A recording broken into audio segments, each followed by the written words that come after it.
Let's cook with meunière আজকের এপিসোডে আপনাদের সবাইকে ওয়েলকাম জানাচ্ছি। আমি মুনিয়া। আজকে আমি আপনাদেরকে রামাদান স্পেশাল চিকেন অন্থন তৈরি করে দেখাবো। খুব সহজে এই অন্থনগুলো আপনারা বাসায় তৈরি করে ডিপ ফ্রিজে সংরক্ষণ করতে পারবেন। জাস্ট ইফতারের 10 মিনিট আগে বের করে ভেজে নিলেই হবে। সামনে যেহেতু রোজার মাস আসছে, তাই এখন থেকেই সংরক্ষণ করতে পারেন বানিয়ে। তাহলে চলেন দেখে নিই পুরো রেসিপিটি কিভাবে এই অন্থন বানাচ্ছি।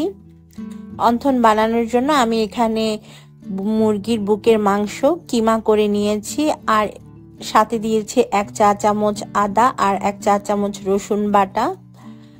আমি মাংসটা ছোট ছোট করে কেটে তারপর ব্লেন্ডারে ব্লেন্ড করে নিয়েছি, আর আমাদের চিকেন কিমা তৈরি হয়ে গিয়েছে। এখন এই কিমাটা একটা বাটির মধ্যে ঢেলে নিচ্ছি। এখানে 1 কাপ পরিমাণ চিকেন কিমা আছে। এই কিমার মধ্যে এখন দিয়ে দিব আমি হাফ টিস্পুনের মতো লবণ, তবে লবণটা আপনারা নিজেদের স্বাদ বুঝে অ্যাড করবেন।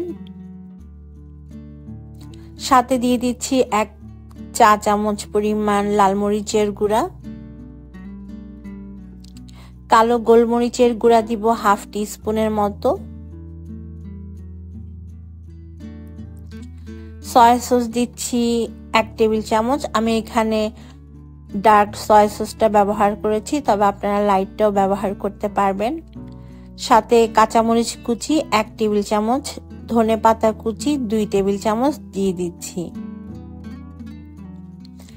একদম মিহি করে কাটা পেঁয়াজ কুচি দিয়ে দিব হাফ কাপের মতো, আর অবশ্যই পেঁয়াজটাকে এরকম কুচি করে নেবেন। এবারে দিব ওয়েস্টার সস, আর ওয়েস্টার সস দিচ্ছি 1 টেবিল চামচ। যদি আপনাদের হাতে ওয়েস্টার সসটা না থাকে তাহলে এটা স্কিপ করতে পারবেন, কোনো সমস্যা নেই। সব কিছুকে ভালোভাবে মিশিয়ে নিতে হবে। এখন সব কিছু ভালোভাবে মিশিয়ে নিলে আমাদের চিকেন পুর কমপ্লিটলি তৈরি হয়ে যাবে। এখন এই চিকেনের পুরটাকে আমি একটা সাইডে রেখে দিচ্ছি। বাই দ্য ওয়ে, এই পুরটা দিয়ে আপনারা চাইলে মোমোস বানিয়ে নিতে পারেন, সমুচাতেও দিতে পারেন। এখানে আমি 1/4 কাপ ময়দার সাথে হাফ কাপ পানি মিশিয়ে একটা আঠার মতো তৈরি করেছি। অন্থনগুলোকে সিল করার জন্য এই গ্লুটা আমরা ব্যবহার করব। আজকের অন্থনগুলো বানানোর জন্য আমি রেডিমেড পেস্ট্রি শিট নিয়েছি। এগুলো এখন খুবই অ্যাভেলেবেল, যে কোনো মুদির দোকানে কিনতে পারবেন। চাইলে বাসায়ও অন্থন শিট তৈরি করা যায়, তবে আমার কাছে সবচেয়ে সহজ মনে হয় এই ফিলো পেস্ট্রি শিটগুলো দিয়ে অন্থন তৈরি করতে। এখন একটা একটা করে অন্থন শিট বা সমুচা শিট আমি খুলে নিব, তারপর বাকিগুলো আমরা একটা ভেজা কাপড় দিয়ে রেখে দিব ঢেকে।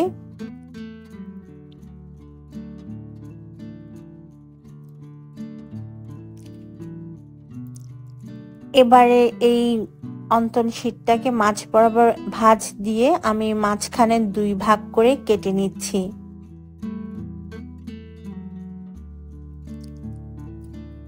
এক অংশ রেখে দিয়ে বাকি অংশের মধ্যে তৈরি করা আঠাটা লাগিয়ে নিতে হবে, মানে ময়দার আঠাটা।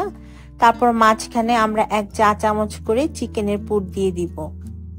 এবারের বিষয়টা হচ্ছে আপনারা খুব ভালোভাবে ভিডিওটা লক্ষ্য করে দেখবেন যে কিভাবে আমি ভাঁজটা দিচ্ছি। এখানে আর বলে বোঝানোর মতো কিছু নেই, জাস্ট দেখে শিখে নিতে হবে। ভালোভাবে এক পাশ থেকে টেনে সিল করে দিয়ে এখন একটু এইভাবে করে ভেতরে দিয়ে দিবেন। তারপর 2 পাশের কোণাটাতে আর একটু আঠা লাগিয়ে নেবেন। এখন 2 পাশের কোণাটা টেনে সিল করে দিলে আমাদের অন্থন তৈরি হয়ে যাবে। ঠিক এভাবে করে 2 পাশ থেকে টেনে জাস্ট লাগিয়ে দিবেন, আর অন্থন তৈরি হয়ে গেল। আর এভাবে করে সবগুলো অন্থন আমি বানিয়ে নিব। খুবই সহজ, খুবই সিম্পল ভাবে দেখিয়েছি।